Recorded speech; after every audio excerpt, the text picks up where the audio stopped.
Are reaching out to us asking about letters they received laying out the dangers of lead contamination and what they can do to help. David Jones sat down with the director of the water department in Jefferson Parish to explain. It was the EPA's intent to get everyone's attention, including the water system, and that's why the letters went out the way they went out. If you're a homeowner, you may have gotten a letter looking like this. The EPA put the guidelines down to each state. Each state adopted that same policy. Sydney Basley is director of the water department in Jefferson Parish, serving approximately 160,000 customers.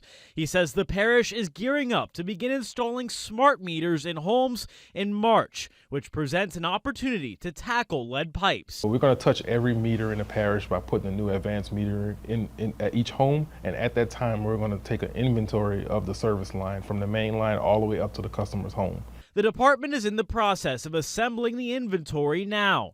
Then, once the parish knows how many lead lines have to be replaced, they'll pull local, state, and federal dollars to do so. Knowing your inventory is not just saying you know if it's lead or non-lead. It's even if it's unknown. That's a classification on the inventory list that was allowed.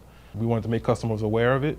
And also in cases where we find lead, whether the customer follows the EPA guidelines or policy or procedures to be able to identify whether they have lead. We know medically that lead is not good to have in your bloodstream. Community health expert Dr. Eric Griggs says lead contamination can impact children's IQs and can contribute to heart disease, kidney damage, and memory loss in adults. It's something that once it gets into your body, it can damage most of the things that we consider or would like to consider normal, including, most importantly, the cognitive function and reduction in IQ, especially in our kids.